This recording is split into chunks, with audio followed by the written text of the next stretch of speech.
Hi Andy, what are you doing? Hey, I'm making a gaiter. What's the gaiter? A gaiter, Ali Gaiter, is that, you know, the thing in the car that goes underneath your gears? This thing. That's a gaiter. And I need to make a new one because this one isn't very good. It's like crappy leather, and if you look real close you can see when it was made some of the stitches kind of like jumped. So I'm going to make a better one, and if you saw in the last day or two I've made new seats. I made new seats out of this leather and suede, so I'm going to make the gaiter using this suede. Do you want to see how it's done? Yeah. Cool. But just being to try and keep up, because it is going to be quick, because it doesn't take much. Because what we do is we take the old gaiter, and then usually if there's a seam or something like that down the middle, just cut the damn thing in half. You could just unpick all these stitches if you wanted, but it doesn't really matter as long as you end up with the shape. So cut this bit in half all the way up to here, and the other side in half. Now a lot of the time most gaiters are kind of like just two pieces with one seam straight down the middle. They're the easiest ones. Some, like the one in your Civic, is 4 pieces, so it would be a little bit more complex, but usually they're pretty simple, and it's just like that. It's just like 2 semicircles, and this one, they happen to be identical. So what I'm going to do is just make a little template so that I can ensure that both sides are identical. So I'm just going to like flatten it out on this bit of cardboard and then trace it.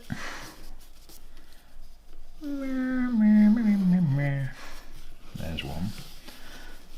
Do you not make little noises whenever you're crafting, or is that just me? And then that side. Oh, goofy line, that one. And then the one across the top. So I'm just trying to, flatten it all out from the centre and get it pretty close.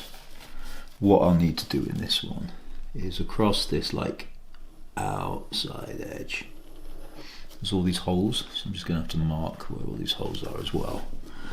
So there's a line, a line one there, and a hole, and then a line one, and a hole, line one, hole. That's it. Because these relate to this, because this thing's got like all these things that the gaiter goes into, so we'll need that. So I just want to make sure that's about right. So this one's pretty much straight, so we can just do a line of best fit there. So I got a little bit goofy when I was doing that, and this side isn't straight, you can see it cocks in like this, so that's right. There's this.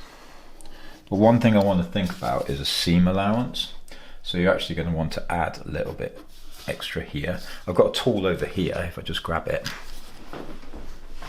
amongst my piles of chaos, this thing. These are really cool. These are little like seam allowance tools. So I'm going to do a seam allowance of a 1/2 inch. So I just use this and add a 1/2 inch seam allowance all the way up there. And then the same on this one. I think this one's a straight line, so you could just use a ruler, but it might not be quite a straight line. Sometimes they have a very, very slight curve in them, which just adds the shape to the gaiter. And you don't have to be millimetre perfect, because chances are your sewing isn't going to be, so it doesn't matter. Let's just cut that thing out.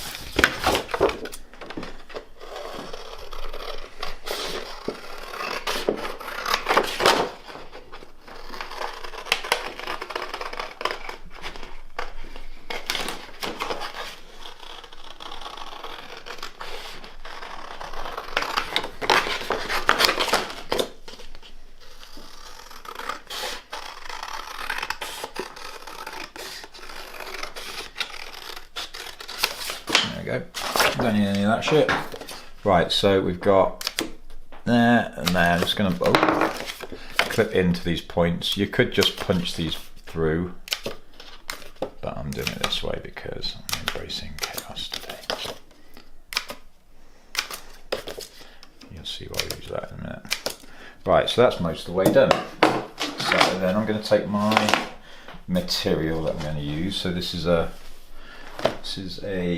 just over 1.2 mil suede, all the way from Spain.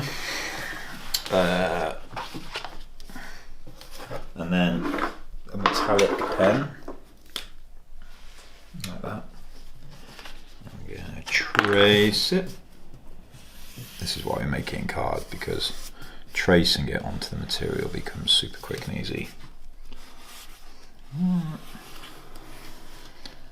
then at the ends of all these slits, just put some dots. Dum, dum, dum.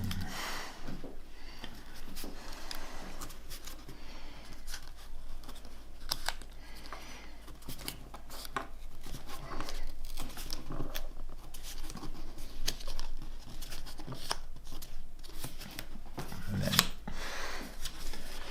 flip it. Do the same again. You'll notice I've not filled this gap at the bottom here and optimised on the amount of suede, but it's because suede, unlike leather, has a bit of a nap, has a direction to it. So you probably want to keep them going the same way. It'll just make everything flow a little bit better and make that seam feel better. It's worth it in the end. Put these dots in.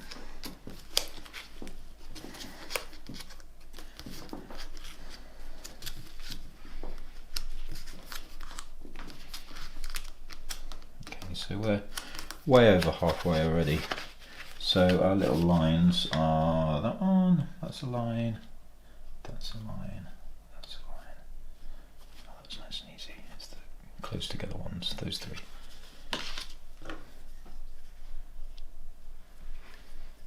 Right. Now, cut these out.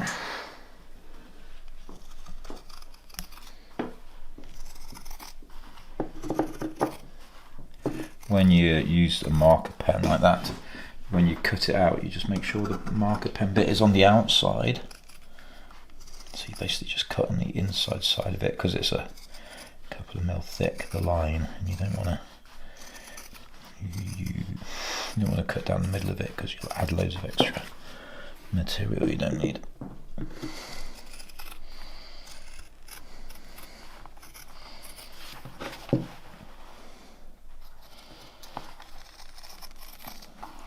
If you ever wanted to get into sewing and upholstery for cars, this is about the easiest thing you can ever go and make. It's two pieces, one mandatory seam, well, two mandatory seams I guess, but and then maybe two optional ones. Super simple.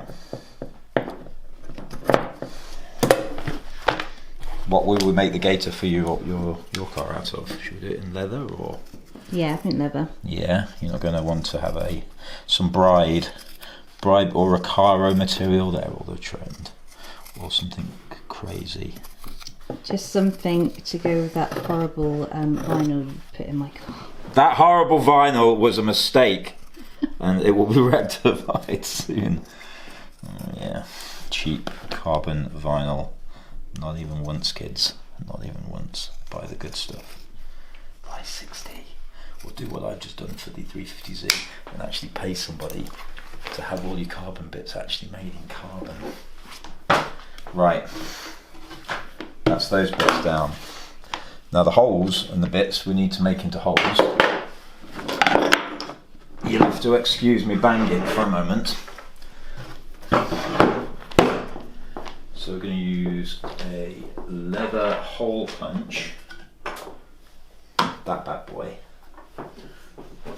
So this one's got a 4 mil, 3 mil, I don't know, 3 or 4 mil bit.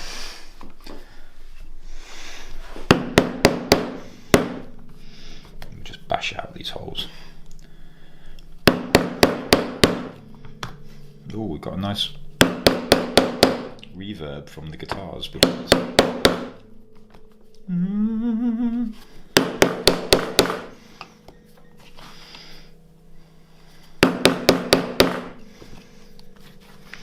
If we actually do it on these ones as well, do it on the ends.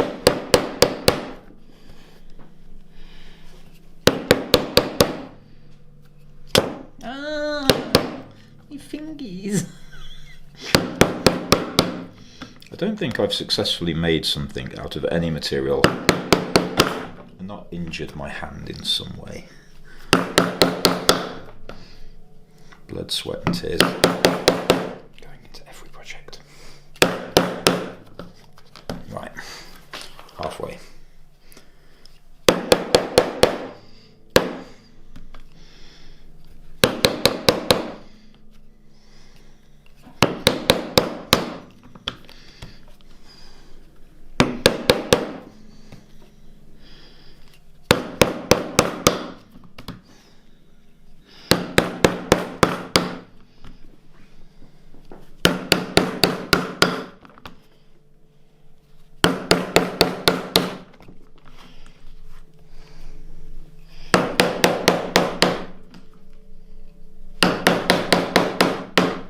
Two more. One more. Boom. Done. Right. So then these ones that are lines, just pop the old scissoros in there and just snip either side. Just turn the joins into slits.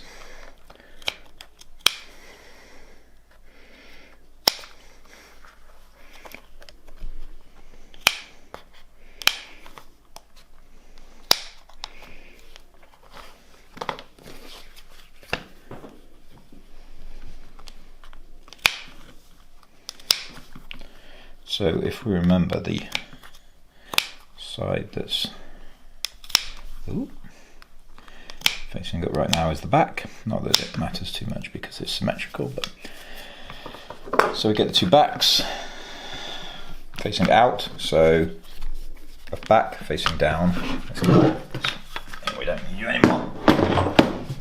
That's one facing downwards, this one's facing up. Yeah, that's the front, that's the good side, they're the good sides. So I'm going to just sew that side and that side together. What you could do, if you're not very used to doing stitching, is just grab a couple of clips and just line this up along here.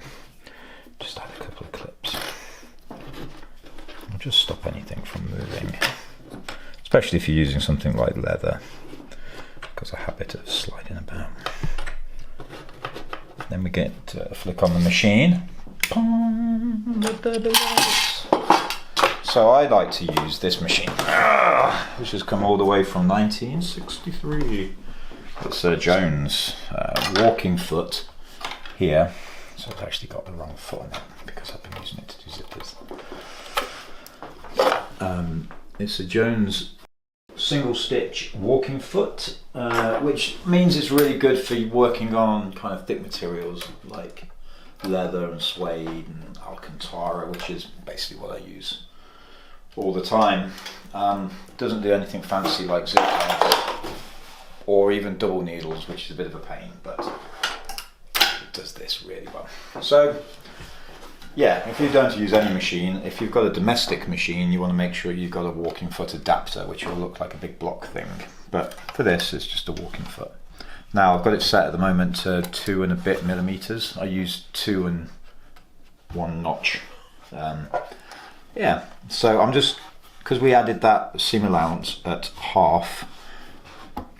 I hate using imperial, but all these machines use imperial. So we're just going to sew this at half. So I'm going to pop that in, a few stitches forwards. Ooh.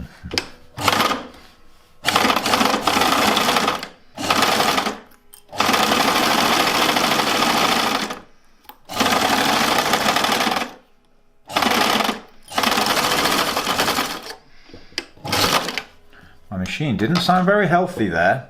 I think it's in need of a little bit of TLC. So that's one stitch done. That was the easy one because it's a straight line, and then this one is not exactly complex, but it's got an ever so slight curve in it. So just keep this edge and like the half there against that at the point where it's going into the middle.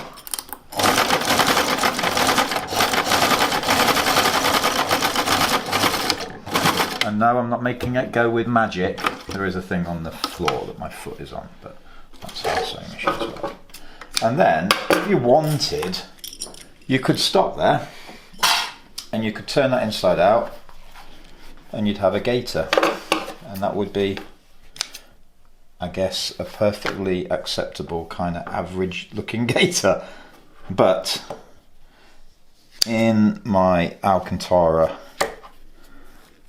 that I have all over my dash, I've used a red top stitch, because of course I have, because it's basic bitch design 101. So we're going to do exactly the same thing on this. So we're going to flip it open, do what's called an open seam, which is where you get the bottom sides here and like pull them apart in opposite directions, and then stitch along the top of that on the open seam. So we're going to need a different thread. Fortunately, I have everything prepared. So this is the red. This is the red. There we go. That's the better one to look at. So it's colour 156 by Gutermann. It's a, I believe, German company. It makes really nice quality top stitch threads, and I have them in a lot of different colours. But yeah, Gutermann 156 red. It's kind of like my go-to of the reds. It's like the reddest red. So I just re-stitch it on my machine, and because I've been using a relatively thick and strong thread for the bottom, I don't need to adjust tensions or anything like that. It should pretty much be good to go. Dun, dun, dun. So this machine actually broke a week or two ago, and I fixed it in here a bit with a bit of 3D printing, and I'm wondering how long of a life that has left in it. Right, so one thing is I don't want to have really short stitches, I'd like long stitches, so we're going to crank this all the way up to 4. Now ideally that would mean I have perfect 4mm stitches, but when you're running through thick material, often it doesn't like pulling them quite as much. Doesn't like pulling the thing through the machine quite as much. You just got to be careful not to force it, because otherwise that's how you end up with the problem that we had on that previous one, which was the skip stitches. But because this is currently not very flat, it's might be easy to sew, so I'm just going to use my friend the leather roller. Just press open this seam a little bit.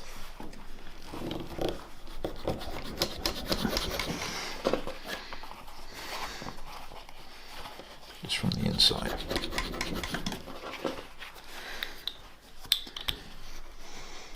You could like open it up and glue it, but doing this, yeah, just flattens it. It means I'm not trying to hold it open whilst I'm sewing. Just like dun, dun, dun, dun, dun. Everything makes noises on this table.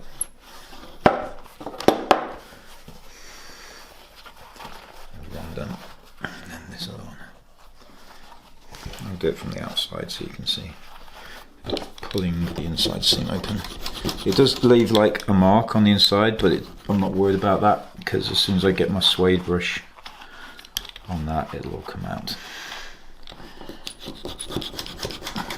I'm using quite a bit of pressure here. Basically just to force a fold into the leather.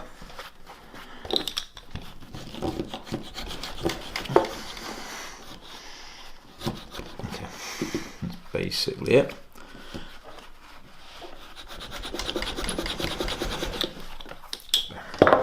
So now when I'm sewing this, I'm not having to like hold all of this open. It's just going to be open. Oh, the dog's snoring. Oh, what a little cutie she is down there. Come and have a look at the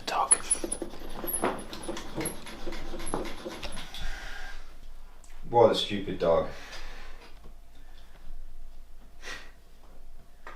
What a silly dog. Right, so yeah, what we're going to do is make sure that the stitch here is like even on both sides of the centre seam. Now obviously if you had a machine that could handle a double needle, you could do this in one go, but because we're using a walking foot, you're better through leather, but it means you have the compromise that you can't do that. So we're up at 4mm. Unfortunately that doesn't mean we're going to get a 4mm stitch because of the thickness of the leather and how it pulls it through, but we'll get what we get. So let's just get it going. Just trying to keep this stitch in the middle of that side of the foot.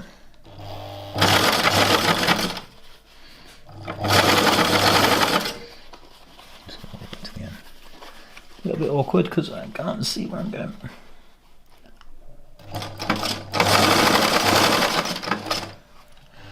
When I get to the end here, I'm just going to twist this thing and then do like a couple of stitches just by twisting this, which will put me on the other side of the centre seam, and then turn it 180.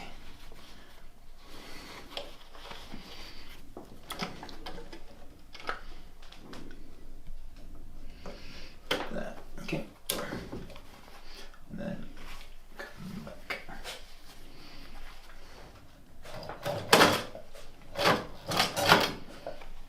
Something's getting caught.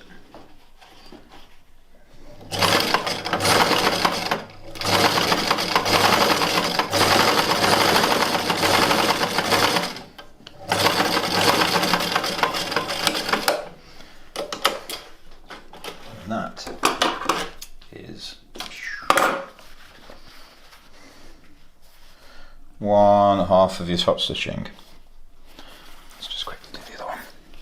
And when we do the other one, once we finish this one, that's it. That's a gaiter complete. I said it was pretty easy.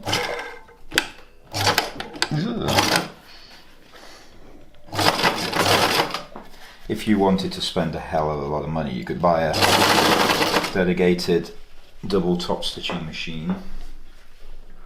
But I don't have the space nor the necessity to spend £2 on a machine that does one thing. If I was going to spend £2 on a machine, I'd buy a machine that does digital embroidery. Looking at you, brother, if you wanted to send me one of your PR machines, we'll definitely use it.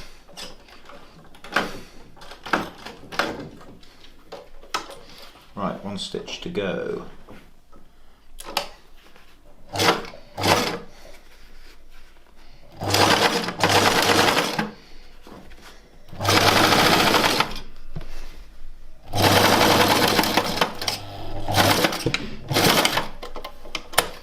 Ta-da!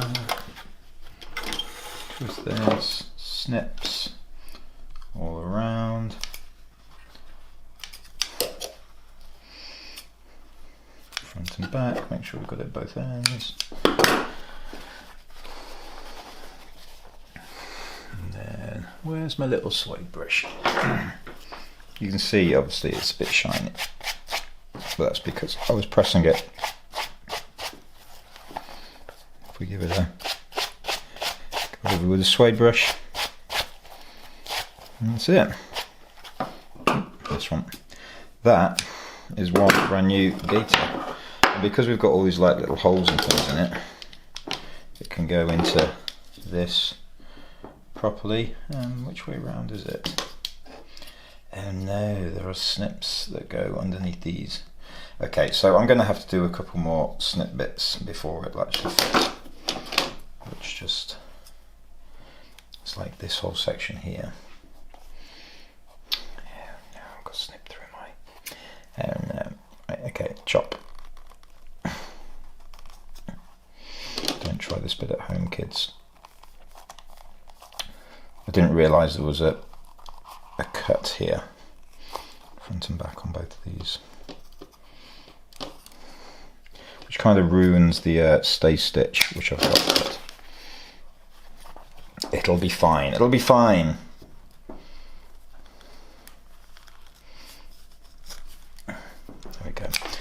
chipping off those ends, right. All that hard work making it perfect, only to destroy it. It's become so powerful. So then this one in particular, this design goes on to this thing. Now your gaiter, however it is, might not look like this. It might not have all these holes and things.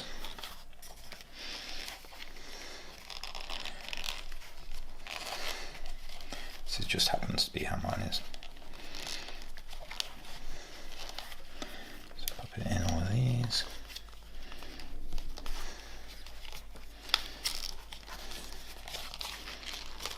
And this goes into this, that way around.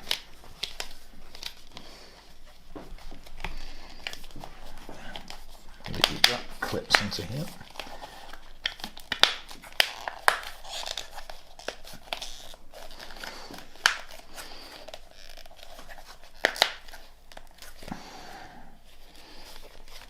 There we go. One new gaiter in matching suede to my car seats. Video linked up above. Yeah. Obviously, it needs to do the bit where it turns inside out at the top, and you put like a little tie on the inside, and it goes onto your. I can't even think what it's called. The stay for the knob stay bottom bit. It all needs to go onto that, but. That's as easy as it takes to do a gaiter. That took us 20 something minutes? It's not very long at all. And now the good thing is you've got a pattern. So if you wanted to make another one out of something else and have them so you can chop and change them, you can make as many as you want. So I'll probably make a few more of these and we'll just sell them or give them away or something. I don't know. Leave a comment below if you would like a gaiter for a 350Z. Or I guess G35, because I think they're probably the same. Otherwise, I'm going to put this in my car soon. I can't right now because I have no surround that this lives in, because it's being made in carbon fibre for me. But yeah, that's it. That's how you make a gaiter. Do you feel like that helped, Alice? Do you now know? I'll make the next one. You'll make the next one. Okay. Well, we'll see about that. Well, let's come back next time and we'll do something else. But for now, thanks, I guess. Thanks for the info. I don't know. How do you sign off these things? Shh.